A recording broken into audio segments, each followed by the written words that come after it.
Welcome to Sikhcast, brought to you by Sikh Research Institute, illuminating every path.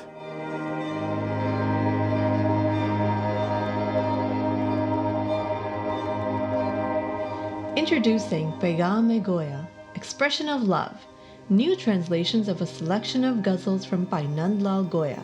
Today's podcast begins with the recitation of Bhai Nand Lal's ghazal in Persian, followed by a new English transcreation, the result of a unique collaboration between Dr. Fatima Fayyaz and Dr. Nadhra Khan of Lahore University of Management Sciences, Damanpreet Singh, writer and graduate student, and Inni Kaur of SikhRI, followed by a discussion between Daman and Inni about the beauty of the ghazal and the transcreation process.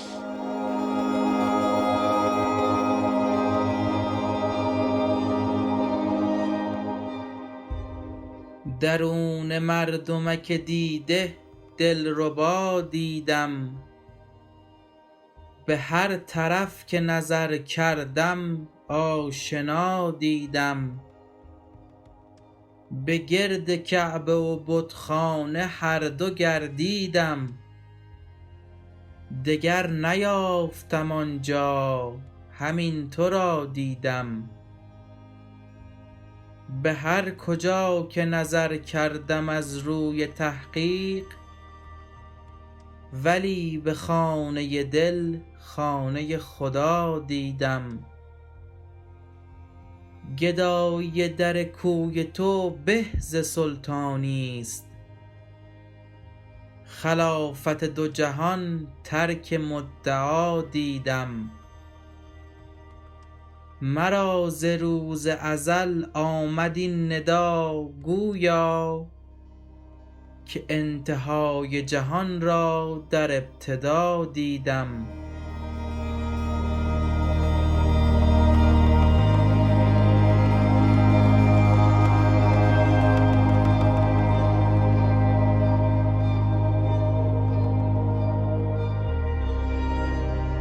Guru Fateh Ji, this is Inni Kaur in conversation with Damanpreet Singh on Ghazal number 55 from Bhai Nand Lal's collection Divan-i-Goya. Welcome, Daman. It's been a while that we have chatted. What is it? You were saying in the beginning 10 months. So after 10 months, we are on air again and meeting. It's been quite the challenge for me. The last 10 months have been challenging for me, health-wise, and no voice. So I apologize for being away for 10 months. But Daman, what's your story? Yeah, 10 months of no podcast, and also we haven't talked to each other in these 10 months either. So that feels important to say. So if we are especially chatty, that might explain to the listeners why we're that way.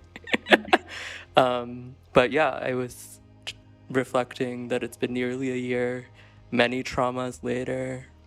The traumas continue, but we're here. The voices are back. Hopefully they'll stick around for the next hour as we talk. Yes, it's been quite the challenge with the voice.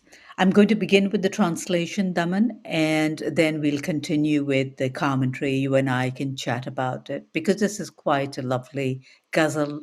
I think I say that all the time, but this one kind of tugs at the heart in a different way and reminds me of so many Shabbats that, I feel closer to it. So ghazal number 55. I saw the beloved within the pupil of my eye. Everywhere I looked, I saw the beloved. I circumambulated both the Kaaba and the temple. I found no one there and only saw you.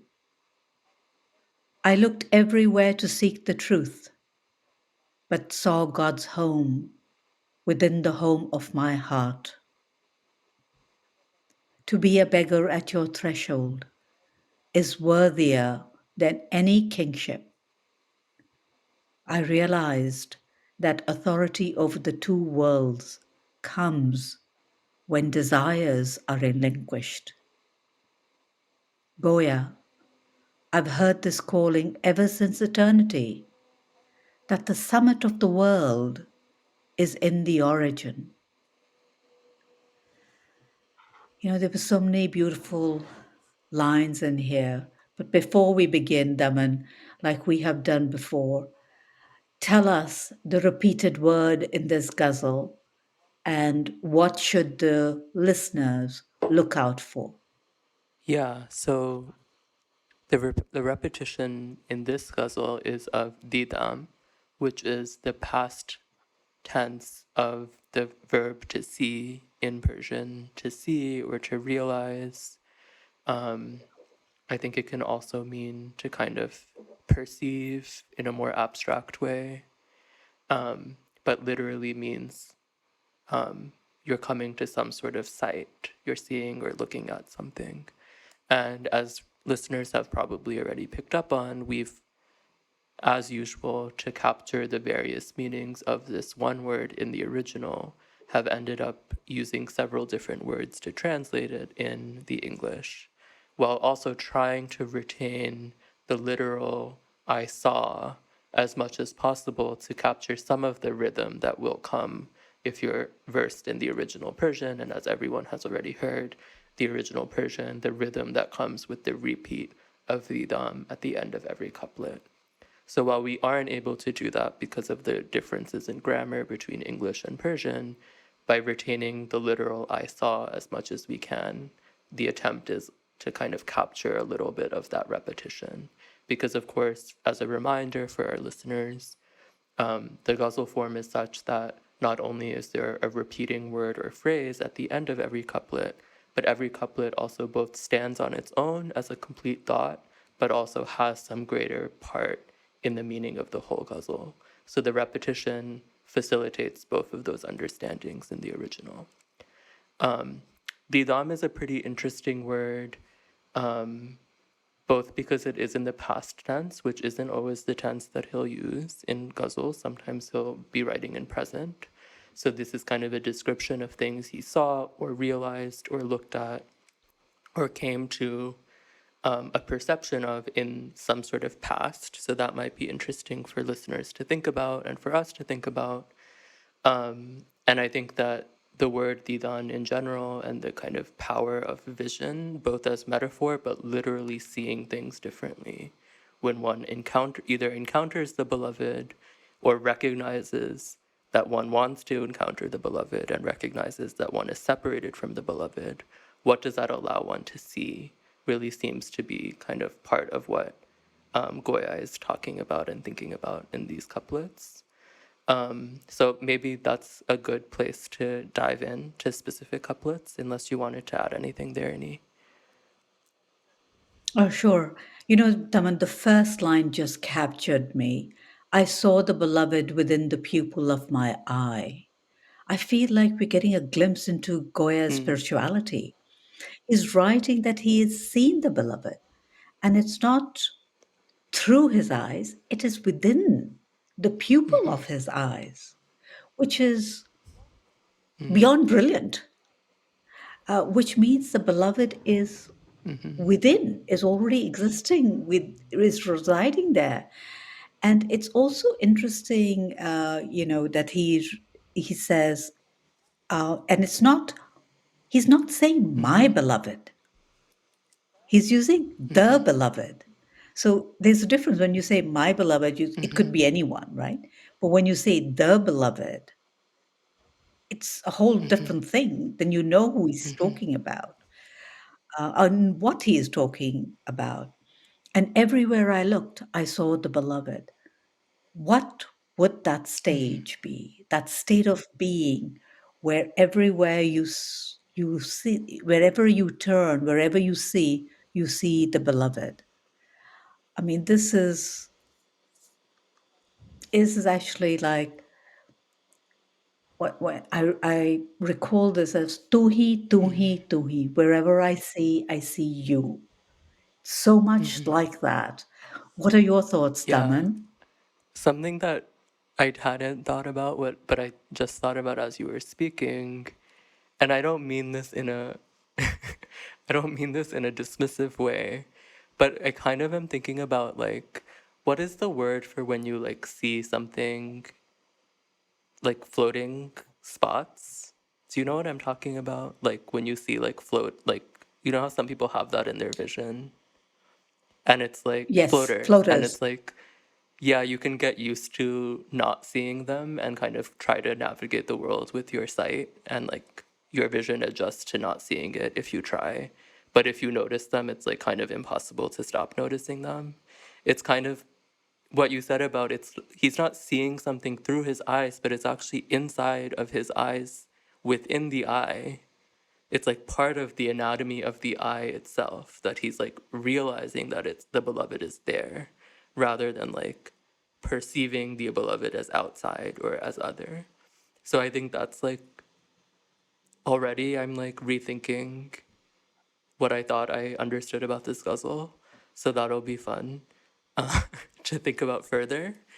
Um, and the other thing that I think is interesting to think about is exactly what you said. Like, it's not my beloved, which we've seen him do in different ghazals, where it's like a very intimate one-on-one relationship. I see the ruby red lips of the beloved and the tresses and the hair, but it's the beloved. This is just a reality of being that the beloved is within the pupil of the eye. It's a matter of like whether you see that and realize that.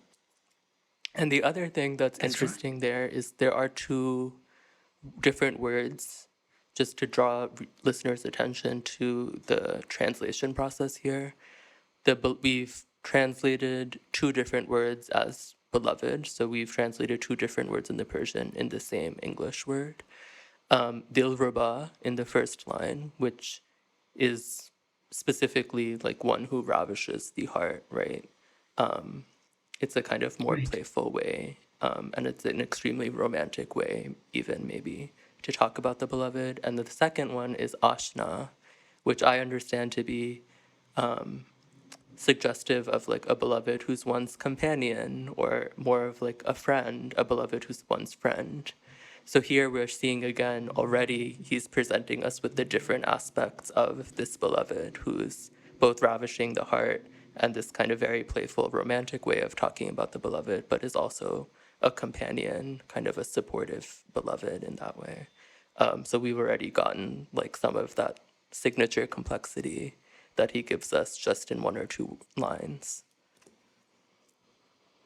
So, Daman, tell me, remind me, why didn't we write that aspect, that ravishing aspect, for the beloved in the first Well, line? I think what we've so I think the if I remember the discussion process, and again to remind listeners, the translation process was a kind of multi-stage process where you and I worked with the other members of our team, Fatima Fayyaz and Nadhra Khan, who are both scholars of Persian literature. So as we've said on this podcast before, and we'll say again, kind of every line and every word was debated. And sometimes it got really heated, and sometimes we had really, Yes, I can we vouch for all that. have really strong opinions.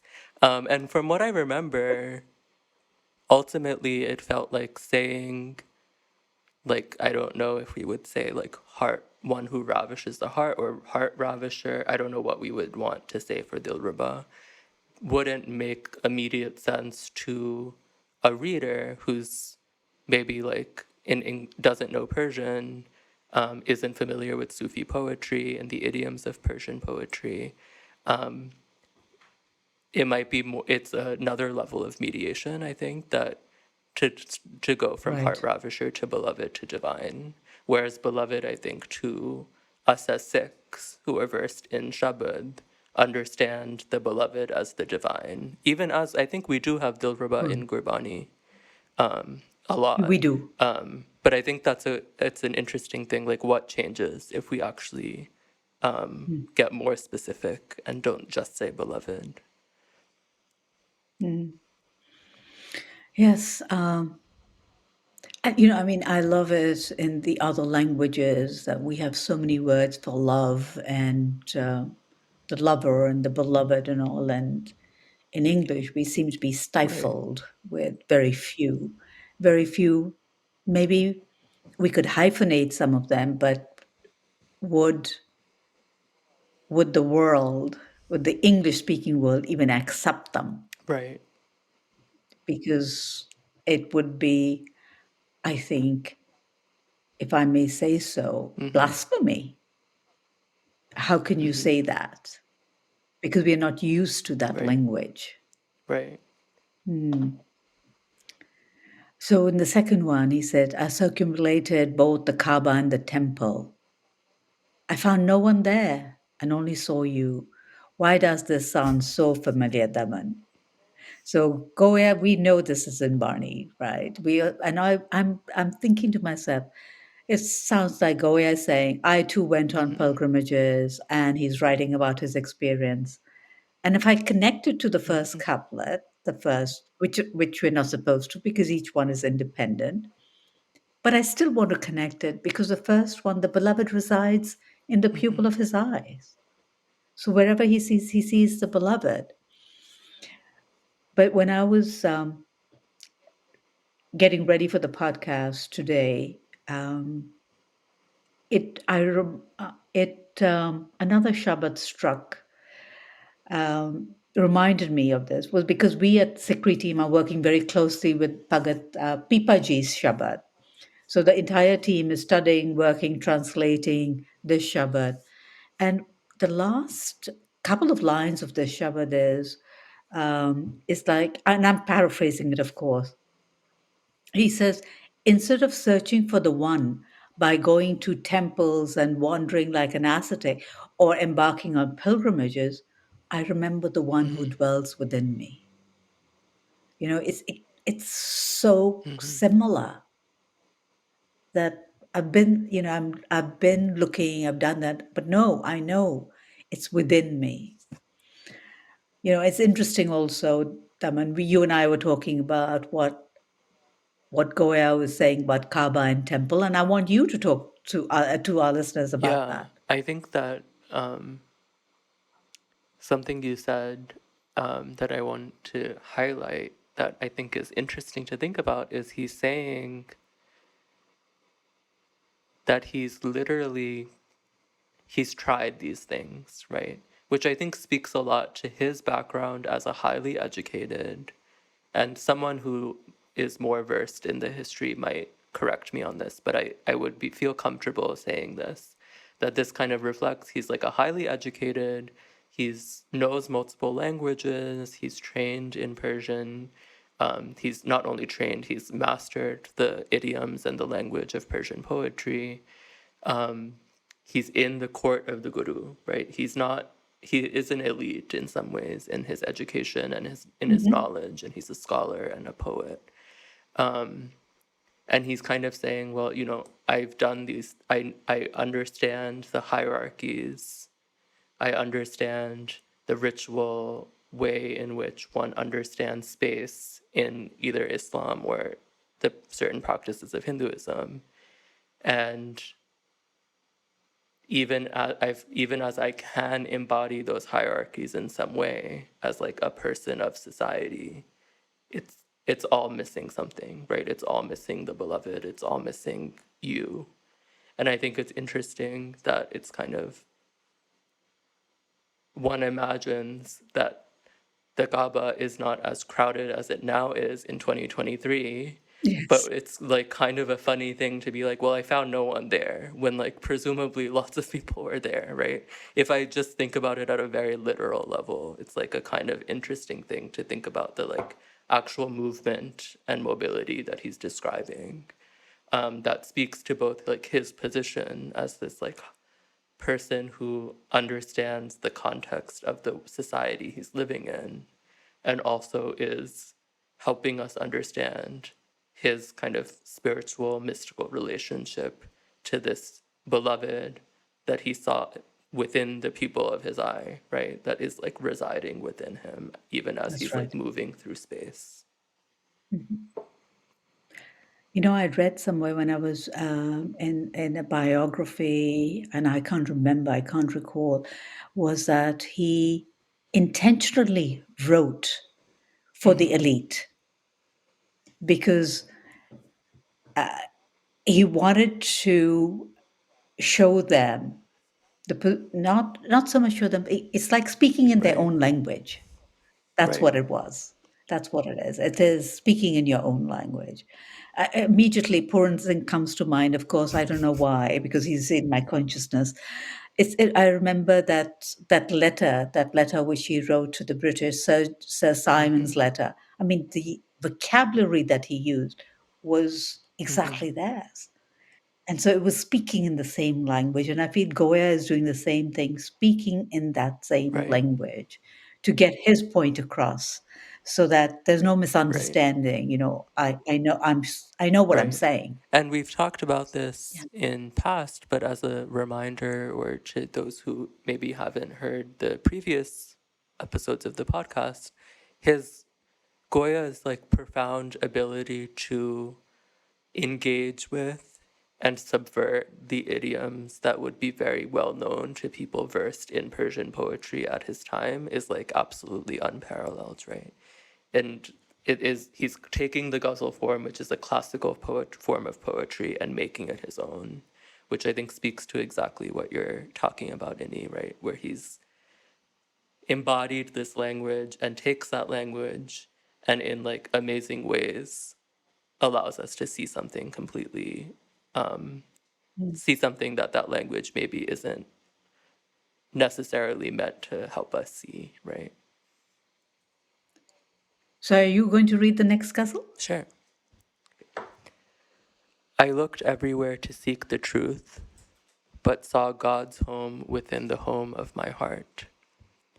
So this one is kind of interesting. Well, all of them are interesting, so that maybe I can stop saying that now. Maybe I find all of them interesting. But the place I would want to start here is I'm interested to think with you about what he might mean here by truth. What what might that truth be? And I think the literal translation would perhaps be something about like seeking the way of truth or the path of truth. So I think there's some ambiguity there about like, is it knowledge or is it a way of understanding? And then the second thing that I would want to point to is the repetition of the word home in the second line.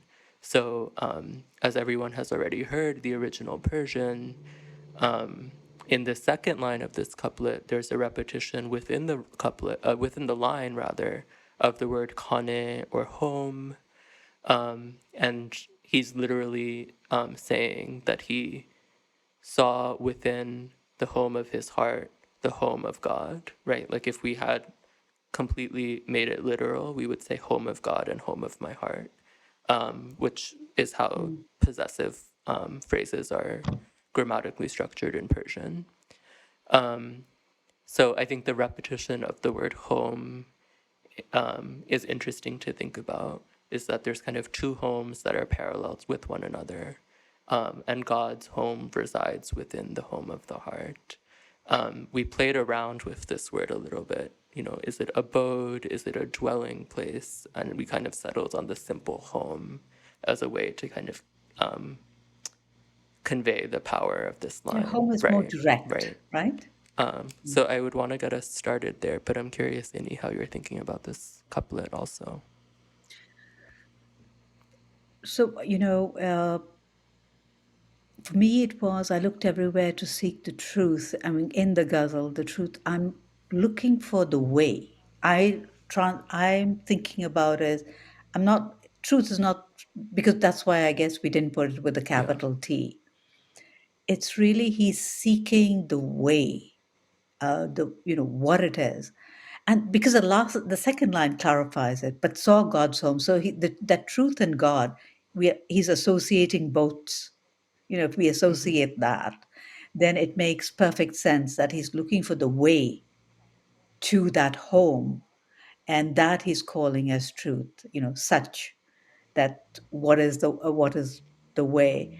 Uh, but also something which was interesting is, the Kaaba and the temple, these are physical spaces. And many of us understand these places of in many traditions that this is where Right. God resides. This is where, right? So if we connect it to the previous couplet, though again it's not meant to be, but still it's that same thought is being Yeah. reaffirmed that God resides within the heart, that one is within, not in any Mm-hmm. physical space. And this beautiful metaphor, which is the house of God, the house Mm-hmm. of my heart. There's a comparison, there's a parallel. You could take the Kaaba and Mm-hmm. the temple and the space Mm-hmm. in the heart. Mm-hmm.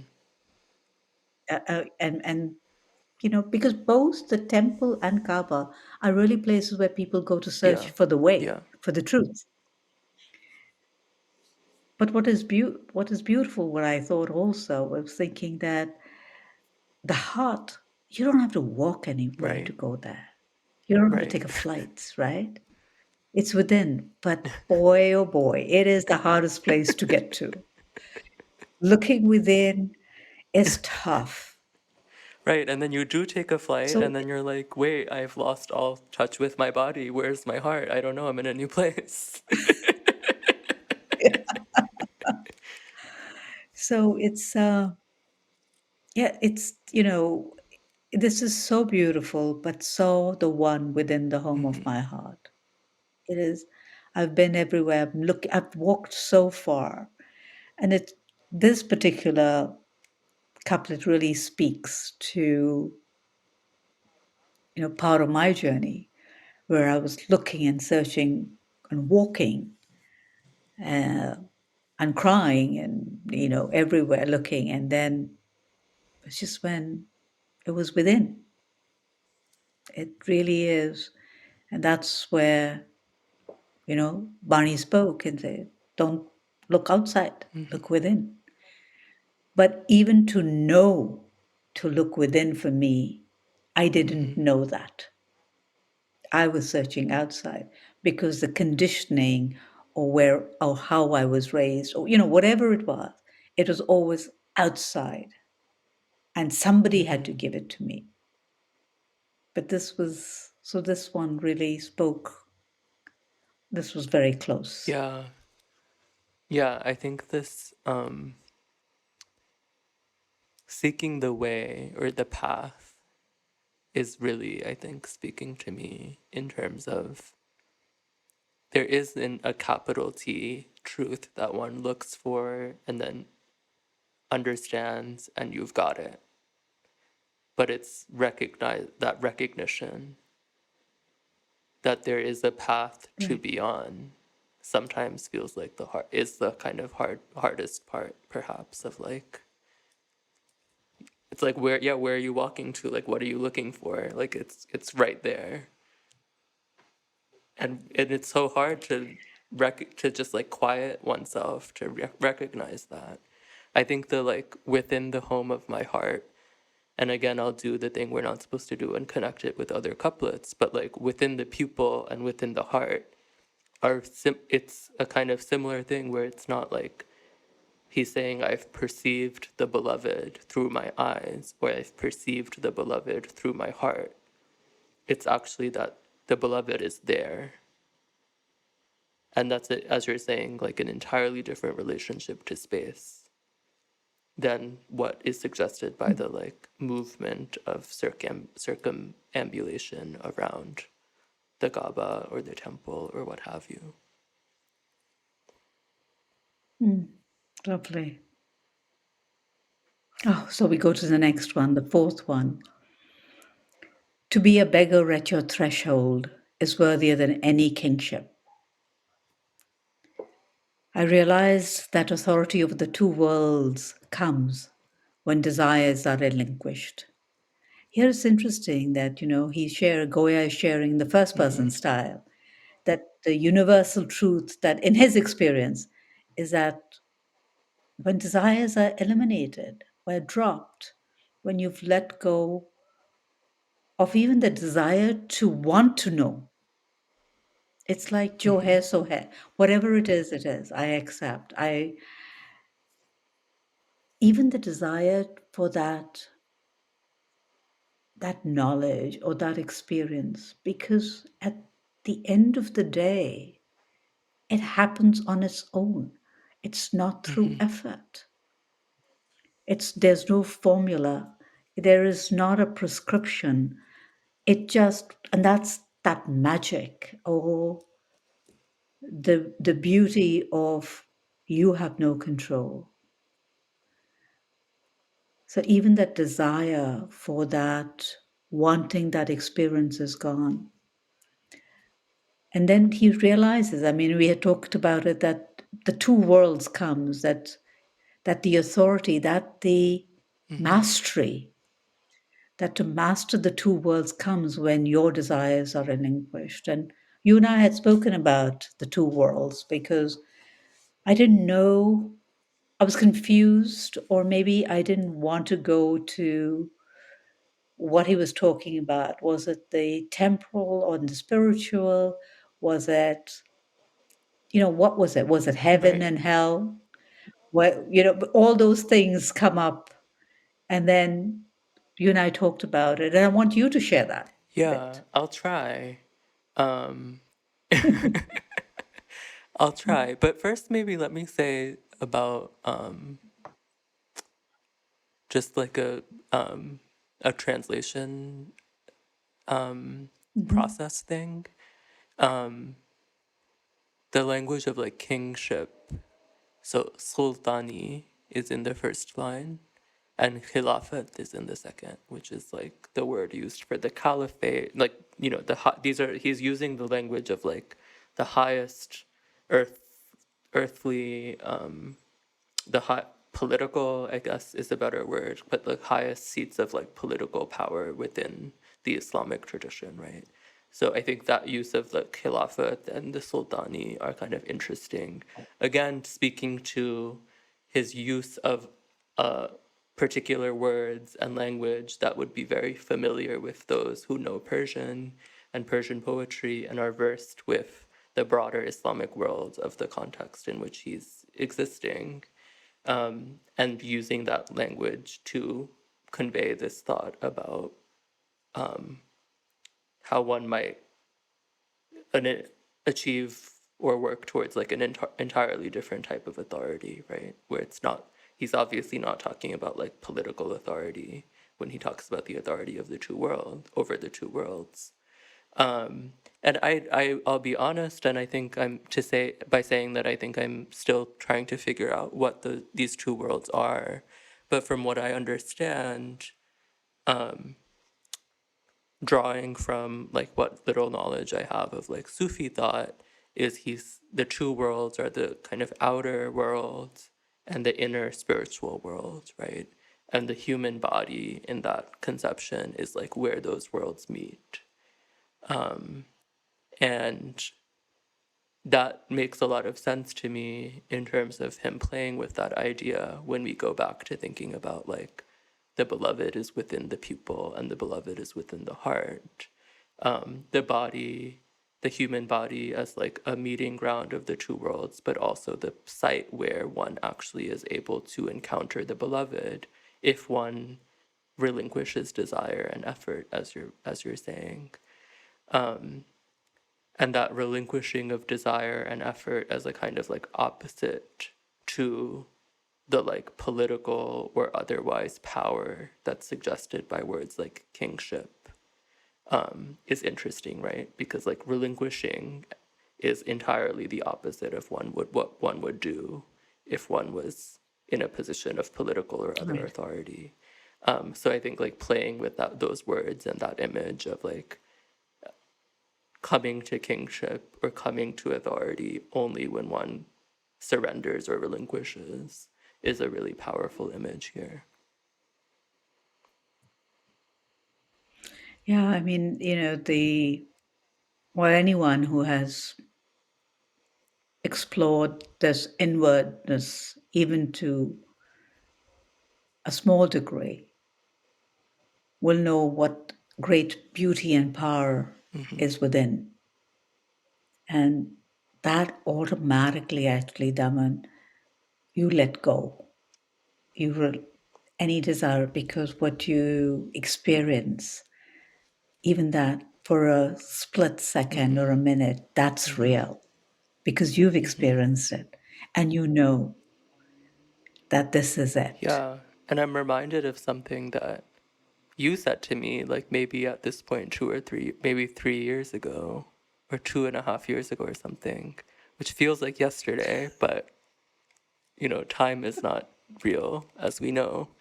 But I Yes. remember having a conversation with you where like I was like really feeling disconnected and kind of telling you that I've like really been trying to connect in different ways with whatever beloved divine universe, whatever it is. And I remember I said something like, oh, like I just don't think I can. Like I don't think I know how to.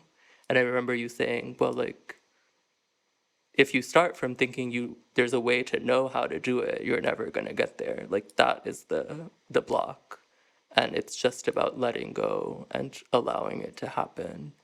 And I remember being like, well, I just don't know how to do that because I just feel like I don't have the ability to do this. But I think he's kind of speaking to something similar, which is like the act of surrender or relinquishing, which is like extremely difficult to do in our human bodies with our human brains, but is like how one might even come to a realization, let alone like actually figure out what these two worlds are, but like simply realizing that this is how one can start to understand.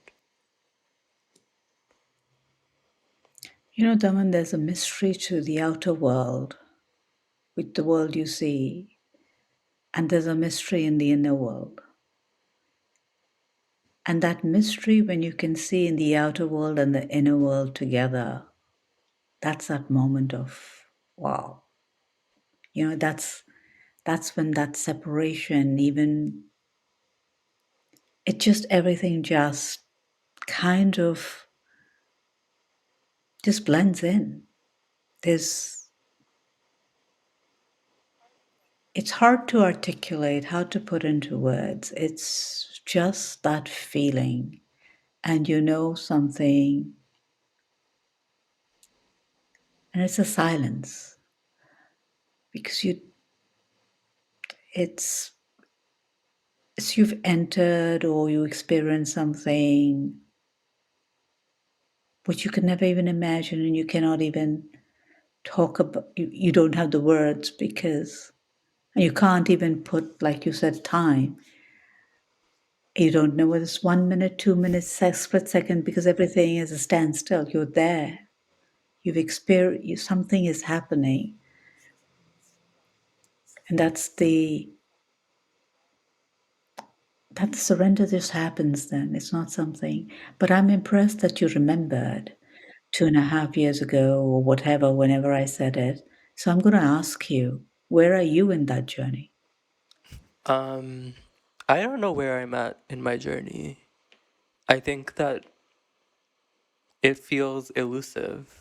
Like it feels like what you're describing, where it's like there's a momentary realization, or maybe it's like outside of time, and there's like that moment of insight or like seeing, if we want to use the word of the day.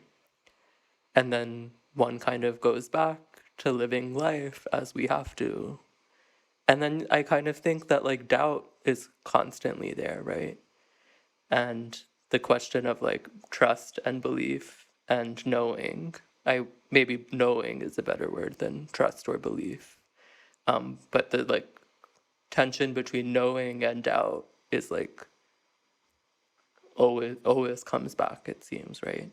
And there is like that great Shabad which you've translated beautifully about like the Ravidas Shabad, right? Which is like, what kind of doubt is this? Yes. It's the doubt. What's the line? It's like the king who's asleep and thinks his kingdom is gone, which is like a Yeah. doubt that's like laughably silly because it's a doubt that's like entirely in one's mind. So I think about that Shabad a lot, which we probably have talked about it on this podcast or in the past. I can't remember. But that, I think the like question of doubt and like how to know that doubt is part of that knowledge, but also is preventing one from realizing that like it's not you and I, or what I'm going to completely butcher the Shabad, so I'll stop before I do that. But, what's the line? What is, You and I, right, there is no difference. There's no difference between the right, bracelet and the gold. It's right, you and I, yeah. When I read that one, it was mind blowing for me. And it made so much sense because it's the gold and the bracelet is the same thing. It's just right. different form. Yeah. And it's that last line of that Shabad, right? Whatever happens, happens. Yeah. Because that surrender has Right, taken place. And but it's the experiences. You have to trust anything. If anything you trust, you have to trust that experience. Even split second, that is what it is. Go for that experience because that's yours. It's not anybody else's. And that no one can take away from you and no one can tell you anything. That cannot be right. doubted. You must never, ever think that what you've experienced isn't that. If that's the only thing I could share Right. with you. So let's come to the fifth one, Ghazal, fifth couplet. Goya, I've heard this calling ever since eternity, that the summit of the world is in the origin. Daman, we went back and forth on this couplet for so long. I mean, all of us. And so I'm going to stick to the classical meaning and you can do what you want. And the classical meaning, it is like we all want to return to the origin because we are separated. And this is what I feel that Goya is saying, that every being that, wants to go back there. And this is that classical wisdom, the classical mystical wisdom that runs through all the ghazals. I feel that's what we've tried to keep it here. I mean, the crux of the divine wisdom is going back to the origin. We come from the origin, we return from the origin.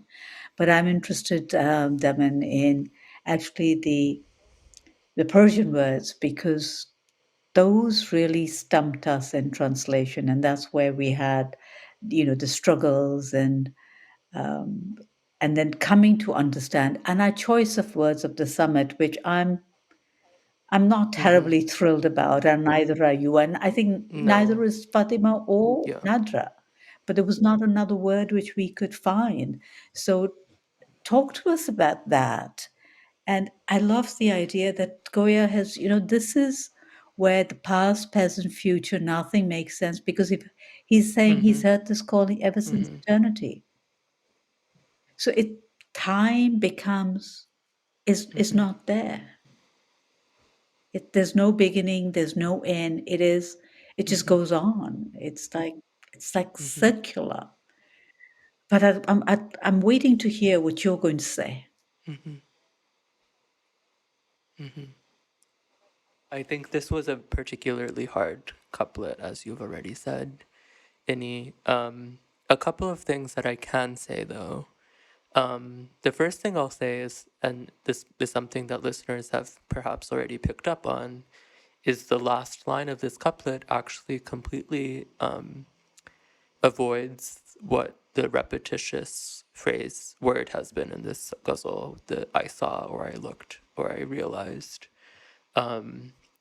We don't have that in a literal way in this couplet. So if we wanted to translate it completely literally, with the verb I saw, it kind of seemed to us during the translation process that it would be very difficult to both convey the meaning in English in a way that makes sense to readers and listeners, while also retaining that repetition.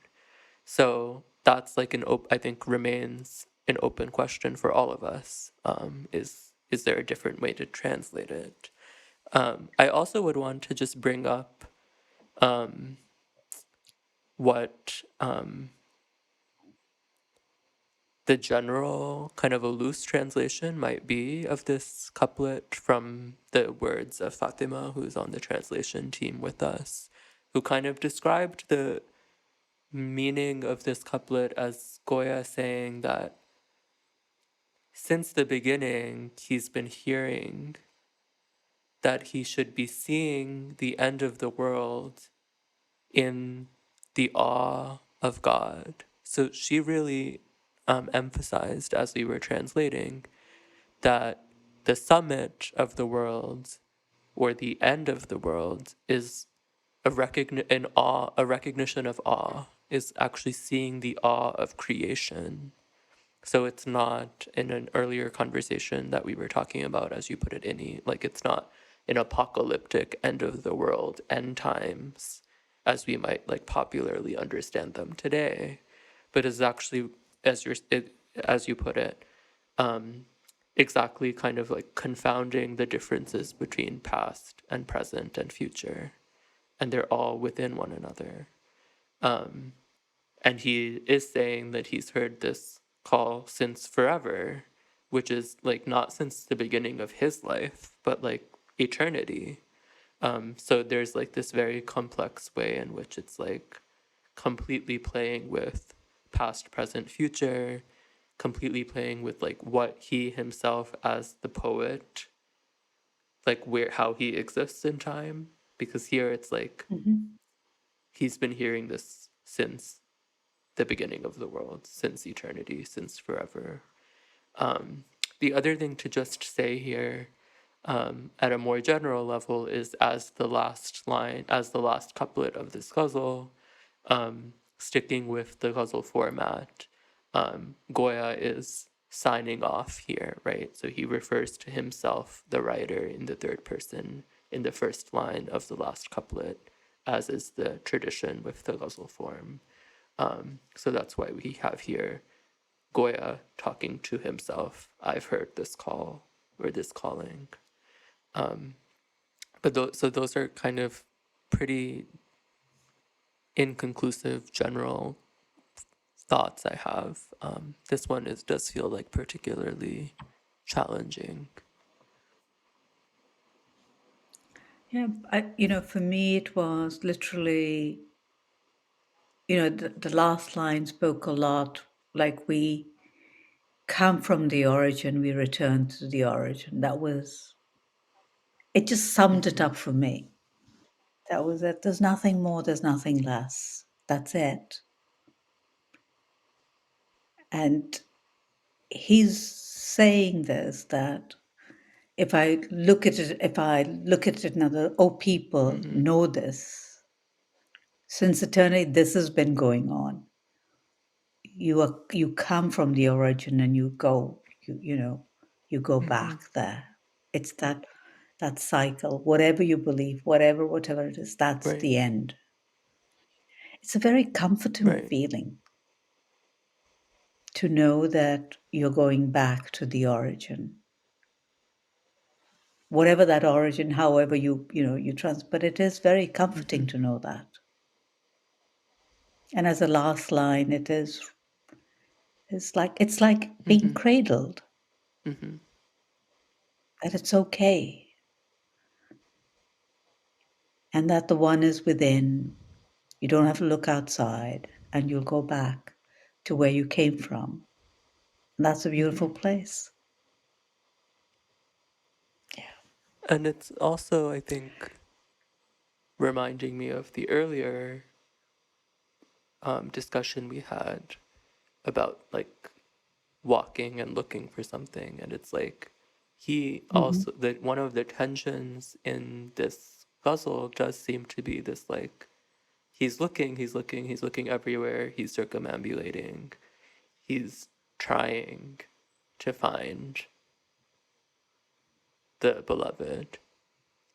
But at the end here, he's saying, well, like, it's almost kind of feels like, you know, when things are quiet, when you're able to finally quiet things down, you can perceive that, like, well, I've had this knowledge since forever. This is a knowledge that isn't particular to being in this realm or in this life.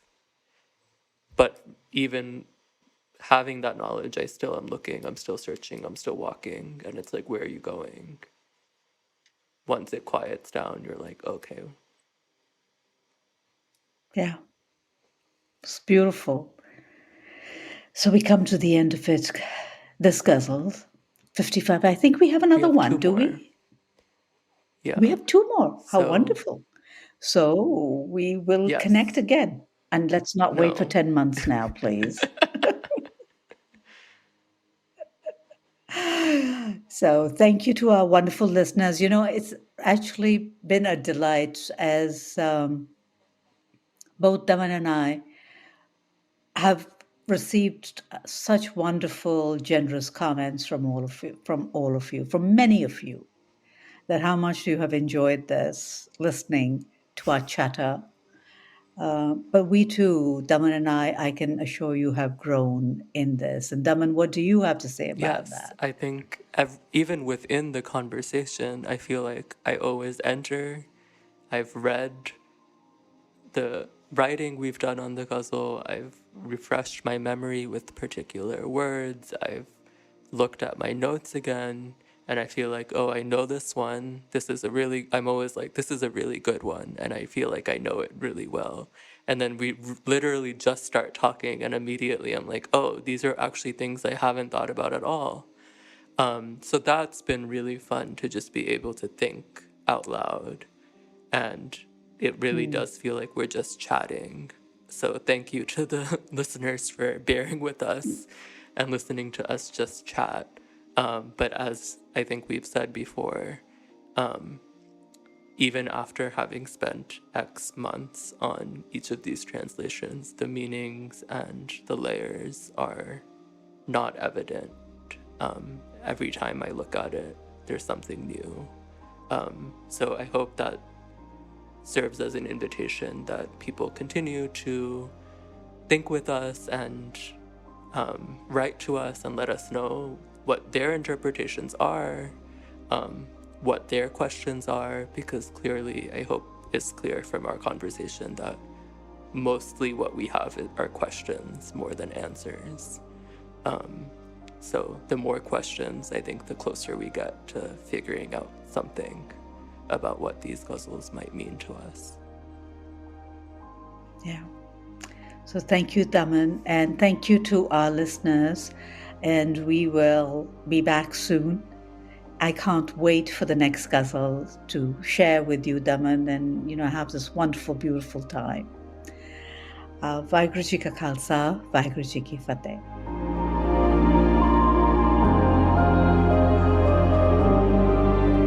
You were listening to SikhCast by Sikh Research Institute, illuminating every path.